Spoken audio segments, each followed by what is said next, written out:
Mubashshir Hasan official पर एक दफ़ा फिर खुश आमदेद। आज की वीडियो के अंदर हम बात करेंगे कि अपने स्कूल में एडमिशन्स को किस तरह बढ़ाया जा सकता है। वो कौन कौन से तरीका कार हैं कि जिनको अमली तौर पर करने के बाद आप अपने स्कूल्स में एडमिशन्स को बढ़ा सकते हैं।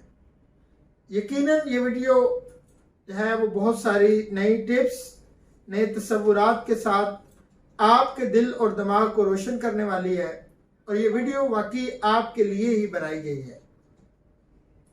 हम अक्सर सोचते हैं कि किस तरह अपने स्कूल की मार्केटिंग करें, किस तरह इसकी एडवर्टाइजिंग करें कि जिससे बहुत जल्द हमारे स्कूल के अंदर एडमिशन्स आ जाए। याद रखिए, हम बड़े बड़े होर्डिंग्स लगाते हैं, पम्फलेट्स तकसीम करते हैं, इश्तहारात तकसीम करते हैं। ये सारी चीज़ें एक हद तक दुरुस्त हैं, लेकिन मेरा ज़ाती मौक़िफ़ इस हवाले से क्या है, मैं ये समझता हूँ कि ये सारी चीज़ें सिर्फ इसलिए हैं कि लोगों को ये पता चल जाए कि आप मौजूद हैं। यानी इस सारी की सारी एडवर्टाइजिंग का जो फ़ायदा है आपको, वो सिर्फ ये होगा कि आपकी मौजूदगी का लोगों को एहसास हो जाएगा कि आप भी हैं। यानी और बहुत सारे ऑप्शंस के साथ एक नया ऑप्शन आप भी हैं। लेकिन हमें तो ऐसे तरीक़ाकार की ज़रूरत है कि जो जल्द अज जल्द हमारे स्कूल को लॉस से निकाले और प्रॉफिट की तरफ ले जाए। हमारे स्कूल की तादाद इंक्रीज होनी चाहिए। हमारे जो स्कूल है उसका नाम हर एक की ज़ुबान पर आना चाहिए। तो आइए उन तरीक़ाकार को देखते हैं कि जो जल्द आपके स्कूल को एडमिशन से भर सकते हैं। सबसे पहली बात कि जब भी आप टीचर्स को रिक्रूट करते हैं, टीचर्स रखते हैं, तो इंटरव्यू में एक सवाल ज़रूर करें कि आपके टीचर्स के गोल्स क्या हैं। हम टीचर तो रख लेते हैं, लेकिन टीचर्स के कोई गोल्स ही नहीं है। आपने टीचर को रख लिया, जिस शख्स का या जिस बीबी का अपना जिंदगी के अंदर कोई गोल नहीं है, वो आपके बच्चों को क्या पढ़ाएगी या क्या पढ़ाएगा। अगर उसने जिंदगी में खुद कुछ नहीं कमाया, खुद कुछ हासिल नहीं किया, वो जिंदगी से मायूस है और वो टीचिंग को सिर्फ और सिर्फ जो है वो टाइम पास करने की एक्टिविटी समझती है या समझता है, वो आपके बच्चों को क्या तालीम देगा। सो जब भी आप टीचर्स रिक्रूट कर रहे होते हैं, इस बात पे अपनी पॉलिसी बना ले कि ऐसा कोई भी शख्स, ऐसी कोई भी बीबी आपने अपने इदारे में नहीं रखनी जिसका कोई गोल नहीं है जिंदगी के अंदर।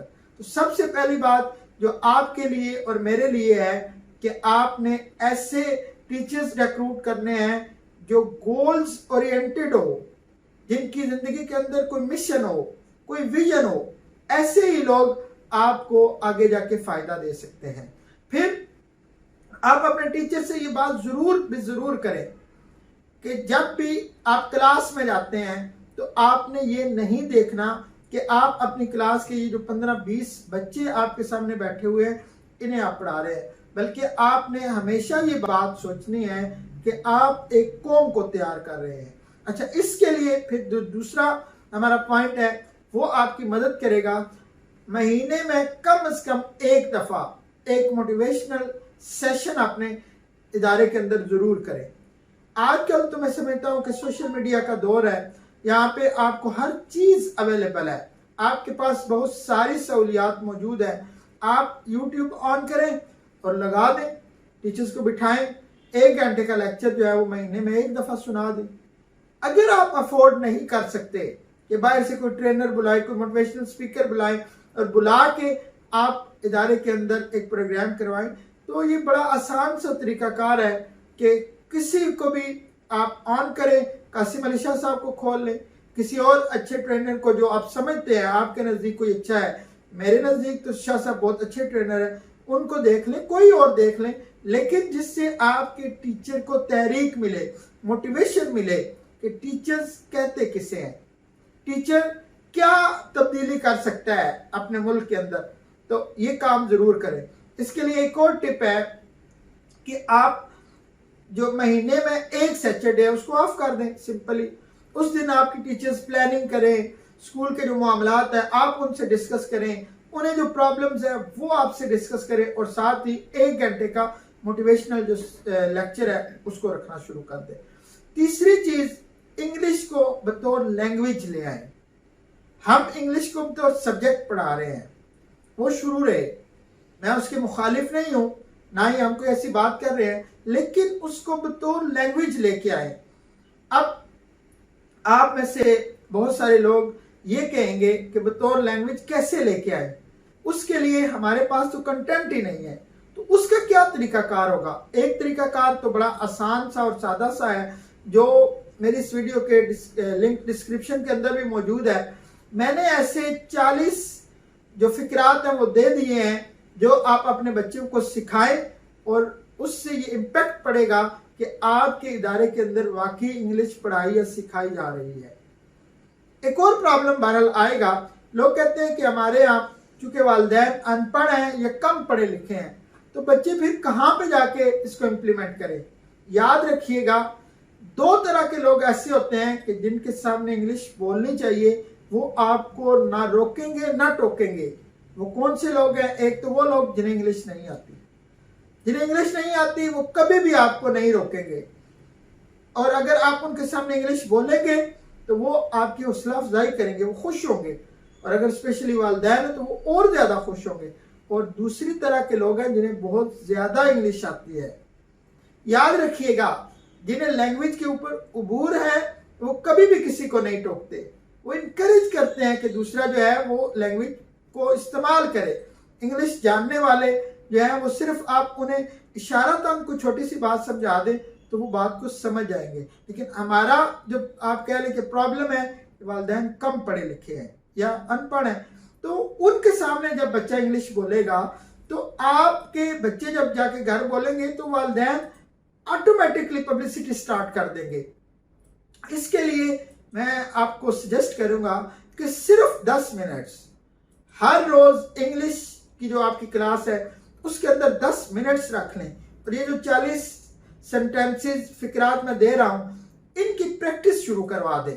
देखिए, मिसाल के तौर पर आप छोटे छोटे सेंटेंसेस हैं, give me a glass of water, ठीक है जी, give me a scale, give me a pencil, give me a pen.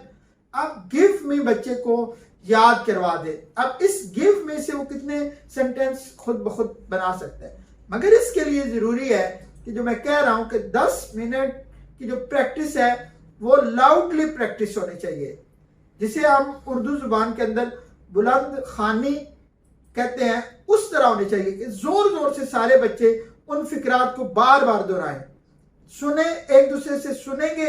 जब वो सारे पढ़ रहे होंगे तो इससे उनके सबकॉन्शियस के अंदर ये चीजें ऑटोमेटिकली फीड होना शुरू हो जाएंगी।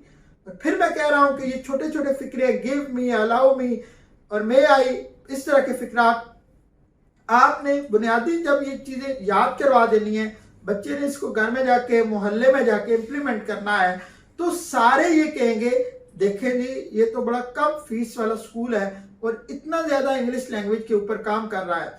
फिर जनाब चौथी चीज है हैंड राइटिंग के ऊपर काम करना। हमारे यहाँ ये बड़ा मसला था, तो हमने इसके हल के लिए बहुत सारी किताबें लगवाई, प्रैक्टिसेस करवाई बच्चों को, लेकिन किसी तरह भी ये मसला हल नहीं हो रहा था। फिर हमने एक मीटिंग की, और मीटिंग के बाद हमने ये तय किया कि क्यों ना एक ऐसा ट्रेनर तलाश किया जाए जो हमारे बच्चों को नहीं, हमारी टीचर्स को तैयार कर दे, और टीचर्स जो है वो उनसे बच्चे ऑटोमेटिकली तैयार हो जाएंगे। याद रखिएगा, जब भी आपका टीचर व्हाइट बोर्ड या ब्लैक बोर्ड के ऊपर लिखता है तो वो हैंड राइटिंग में आपके बच्चे के लिए सबसे पहली और सबसे बड़ी इंस्पायरेशन होता है। हमने एक ट्रेनर अरसलान शफीक साहब, जिनका अपना भी यूट्यूब पे यूनिवर्स हैंड राइटिंग या हैंड राइटिंग यूनिवर्स के नाम से एक पूरा चैनल है, आप उसको देखें, वहां पे भी फायदा होगा। हमने उन्हें बुलाया अपने यहाँ और उनसे एक ट्रेनिंग दिलवाई। वो तकरीबन 4 दिन की ट्रेनिंग थी, लेकिन 4 दिन के बाद हमारा सारे का सारा सिस्टम जो है वो तब्दील हो चुका था। टीचर्स ने लिखाई सीखी, और 1-2 महीने, ये गालबन छुट्टियों के बाद की बात थी, और उसके बाद 2 महीने के अंदर अंदर एंड राइटिंग के अंदर एक बड़ा इनकलाब हमारे स्कूल के अंदर आ चुका था। और उसका फायदा पता है आपको क्या हुआ? नेक्स्ट ईयर जो बिल्कुल उससे अगला साल था, उसमें हमने अपने एक कैंपस के अंदर तकरीबन 130 नए दाखिले किए। तो एक काम किया हमने और उससे नए दाखिले आना शुरू हो गए। और आखिरी बात है, आप अपने स्कूल्स के अंदर टेबल्स, पहाड़े बच्चों को पढ़ाना शुरू करें। हम में से अक्सर लोग ये कहेंगे कि बच्चों को पहाड़े आते हैं, टेबल्स आते हैं, लेकिन मैं इस बात से एग्री नहीं करता, बिल्कुल नहीं करता। आप में से अक्सर लोग जो पुराने सिस्टम्स के अंदर पढ़े हैं, स्कूल्स के अंदर पढ़े हैं, उन्हें पता है कि छुट्टी से कुछ वक्त पहले, आधा घंटा या 20 मिनट पहले, बच्चों को ग्राउंड में लाइंस में खड़ा कर दिया जाता था एक दूसरे के सामने, और वो ऊंची आवाज में पहाड़े पढ़ते थे। यहाँ पे एक और बात भी याद रखिएगा, हम जाके अपने पहाड़े को 10 पे जाके एंड कर देते हैं। अगर आप पहले स्टेप पे इसको 10 से 20 पर ले जाएं, तो ये भी आपके बच्चों के मैथमेटिक्स को और ज्यादा मजबूत कर देगा, और ज्यादा बेहतरी आएगी। ये छोटे छोटे काम अपने इदारे के अंदर कर ले। इस साल ये तैयार करें कि जो वक्त आपको मुयस्सर है उसमें ये काम करना शुरू कर दे। मुझे पूरी उम्मीद है कि इंशाअल्लाह अज़ीज आपका स्कूल जल्द ही, आप स्कूल के अंदर बैठे रहेंगे, आपका स्कूल एडमिशन से भर जाएगा। आप लोगों का बहुत शुक्रिया, अपना ख्याल रखिए।